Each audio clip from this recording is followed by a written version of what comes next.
voy a agradecer. Yo debo decir que yo soy que los ministros, el ministro Silva Mesa y el ministro Valls, fueron muy generosos conmigo. Y me siento de verdad muy honrado por la oportunidad del prólogo y por la oportunidad de estar aquí esta tarde. Saludo la presencia de la ministra Sánchez Cordero, del ministro Pardo, de Bollero. Y también pues me da mucho gusto estar con Leti Bonifaz, quien desde la Consejería Jurídica ha hecho un trabajo muy importante en favor de la diversidad, y con David Razú. Iba a decir que David Razú es uno de los legisladores más comprometidos con los derechos humanos que conozco, pero yo creo que David Razú es una de las personas más comprometidas con los derechos humanos que yo conozco. Y me da mucho gusto además estar también aquí con jueces, magistrados, colegas, académicos, queridos amigos, gente de las organizaciones que acompañaron este proceso, y también pues los equipos de los ministros y las ministras con los que me tocó pues trabajar muy de cerca cuando estábamos presentando las opiniones, los amicus curiae, y que puedo decir que además de honrarme con su amistad, pues han hecho un trabajo importantísimo en favor de los derechos humanos. Y esto habla de que la Corte, pues a través de estas dos sentencias y que están presentes en este libro, está dejando atrás una autocontención de muchos años que muchos queríamos que se diera. La Corte está haciendo un trabajo muy importante para hacer, como dijo Leti Bonifaz, que el derecho efectivamente sirva a las causas sociales, que el derecho efectivamente sirva a las minorías, que finalmente pues es el trabajo de un tribunal constitucional, el trabajo yo creo que más importante de un tribunal constitucional, la defensa de los derechos humanos, la defensa de las minorías. Hace un rato que estábamos conversando adentro, decíamos qué importante, qué contundente, qué valiente, qué comprometidas son este par de sentencias. España tiene 6 años con un recurso atorado ante el Tribunal Constitucional que no puede destrabar. Colombia acaba de dar una interpretación sobre el artículo 42 en el tema de la diversidad familiar y que no ha tenido el nivel que tuvo la resolución de esta Suprema Corte de Justicia de la Nación, un Tribunal Constitucional. Yo voy a decir, antes de unas breves reflexiones, una anécdota que a mí me emociona mucho porque los días posteriores a la resolución de la Corte llegó el ministro Gudiño, querido y recordado, a una sesión del Consejo Académico del Departamento de Derecho del que él formaba parte. Bueno, pues le aplaudimos, dijimos qué bien la Corte, y aplaudimos, echamos ahí relajo. Y en cortito nos dice el ministro, hijo, pues no saben cuántas presiones recibimos, cuántas presiones, qué barbaridad, duro para hacer trabajo. Y nos dice, yo en lo personal sí tengo un prurito con el tema de la adopción, pero no es inconstitucional de ninguna manera. Ese no es. Ese no es. Y yo creo que la Corte está dando en estas resoluciones un gran testimonio de lo que es ser un juez de constitucionalidad. Como interesado en los temas del derecho constitucional, voy a ser muy breve, nada más voy a decir 4 aspectos que a mí me parecen importantes que están en torno a que se han recuperado en estas sentencias y que me parecen de verdad trascendentales para el desarrollo del derecho constitucional en México, especialmente de los derechos humanos. Lo primero es el que las sentencias, las dos y el libro estén cruzados por la referencia al derecho internacional de los derechos humanos y la apropiación de estos criterios. Y con esto me parece que la Corte se adelantó de alguna manera muy importante a estos 3 trancazos, ¿no?, que creo yo que hemos recibido del orden jurídico mexicano en las últimas fechas. El primero, las 4 sentencias de la Corte Interamericana, desde Radilla hasta Cabrera y Montiel. El segundo, la reforma constitucional del 10 de junio, cuyos alcances yo creo que todavía no alcanzamos, no tenemos dimensión cabal, importantísimo.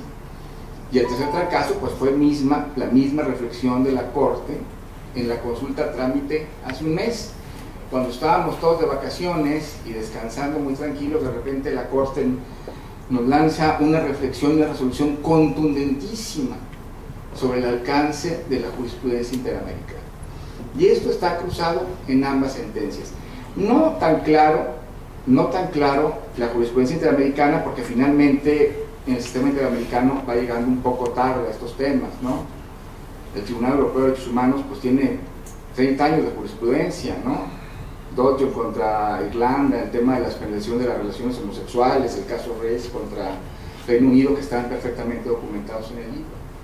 Pero sí se hizo un material abundantísimo, del que hablaba ya David, y yo decía en el verano pasado que si alguien en cualquier parte del mundo quería saber lo más acabado, lo último, en qué legislación avalaba las uniones entre personas del mismo sexo, el matrimonio, dónde estaban las acciones de inconstitucionalidad, cómo se había pronunciado el tribunal, la Suprema Corte canadiense, sudafricana, dónde estaba lo último de lo último, había que irse al considerando quinto del proyecto del ministro Valls. Ahí estaba lo último de lo último. Lamentablemente se desestimó porque se adujo que tenía efectos meramente ilustrativos, y el ministro lo recupera muy bien en su voto particular, diciendo, y me parece importantísimo esto, no es lo mismo efectos meramente ilustrativos que documentar una tendencia evolutiva de derecho. Y esto además nos deja una gran tarea, porque tendremos entonces que ir decantando qué papel juega la jurisprudencia interamericana, qué papel juega la jurisprudencia europea que asume la interamericana, como lo dijo muy bien Eduardo Ferrer en su voto razonado en el caso Campesinos Ecologistas, y qué papel juega el derecho comparado en este efecto de marcar tendencia, porque además es una cuestión que tenemos que ir solventando. Si la Convención Americana, por ejemplo, nos dice que hay que asumir disposiciones de derecho interno, si en el ámbito europeo se habla de efecto de cosa interpretada y en el interamericano de control de convencionalidad, es clarísimo que vamos hacia un jus comune latinoamericano, hacia un jus comune europeo, en su caso, en donde el derecho comparado dice cosas importantes y tiene su papel específico en las resoluciones. Es el primer punto. Segundo punto que me parece muy importante: el que la Corte haya dotado de contenido esencial un derecho fundamental,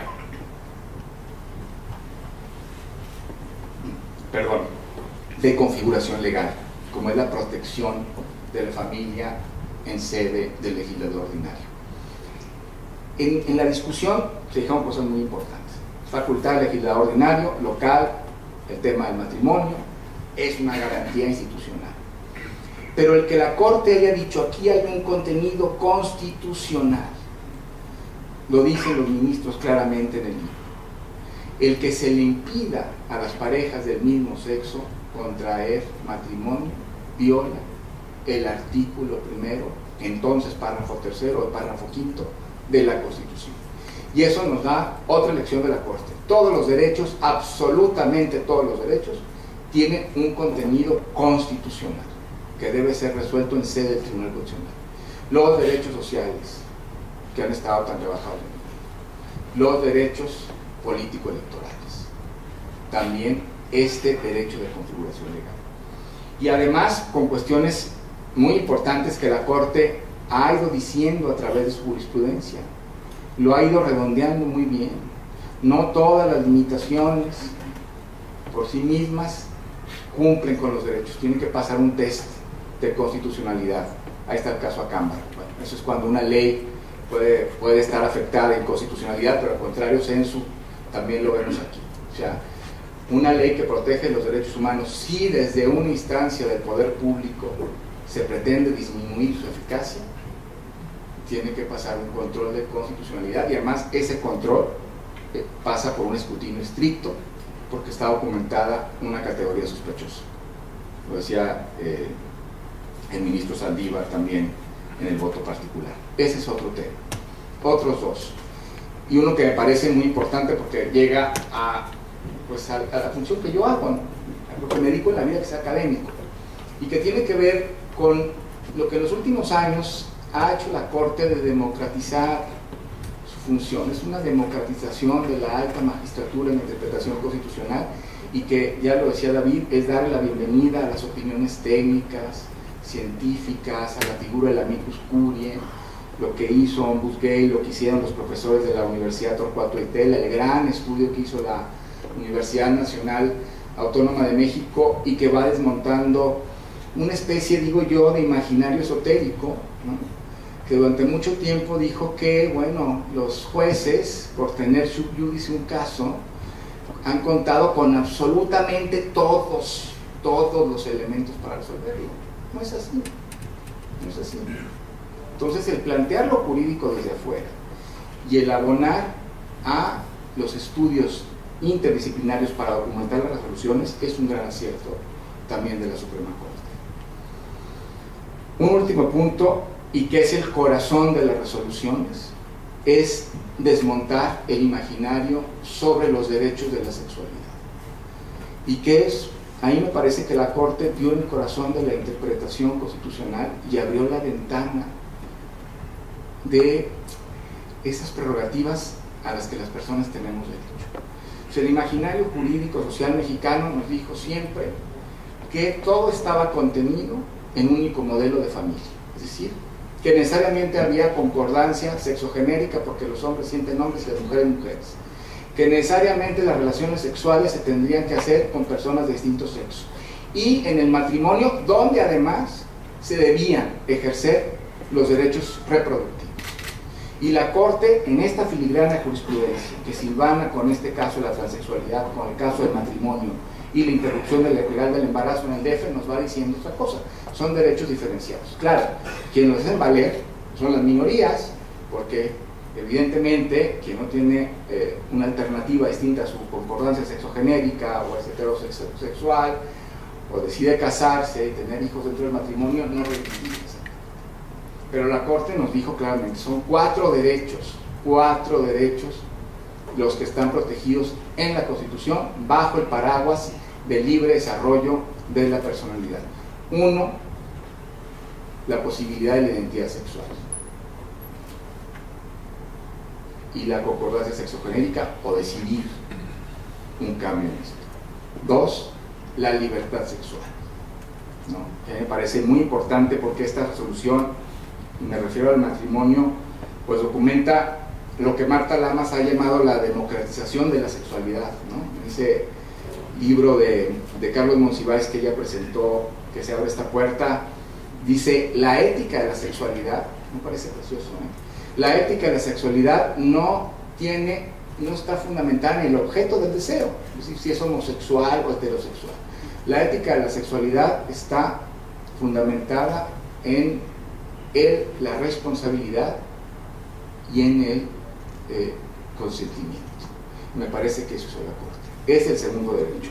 El tercer derecho es la posibilidad de ejercer derechos reproductivos sexuales, y esto la Corte nos dijo algo en la acción de inconstitucionalidad que avaló las reformas al Código Civil y a la Ley de Salud para cambiar de un modelo de causales a uno de plazo en el Distrito Federal. Y el cuarto, pues, es el derecho que tenemos a que la ley proteja los diversos modelos de vida familiar que decidimos en función de nuestra vida afectiva: el matrimonio, la sociedad de convivencia, el pacto civil de solidaridad, concubinato, sin discriminación. Por ahí pasan estos cuatro derechos que la Corte ha ido dejando muy claro, como pocos tribunales de constitucionalidad, de qué se trata. Y además debo decir que en esta argumentación con la PGR, sobre todo en estos dos argumentos de la Procuraduría, en el sentido de que la familia ideal era un matrimonio heterosexual con hijos, y que ya en el DF había una sociedad de convivencia que era propia de los homosexuales, la Corte fue muy clara. Como claro paralelo, casi al mismo tiempo, fue el Tribunal Europeo de Derechos Humanos, en un caso muy importante que se llama Schalkenkopf contra Austria, y que muchos pasaron desapercibidos porque dijeron, ay, es que no condenó, ya ven, no condenó a Austria por discriminación. Bueno, no condenó a Austria al Tribunal Europeo por discriminación porque no hay matrimonio.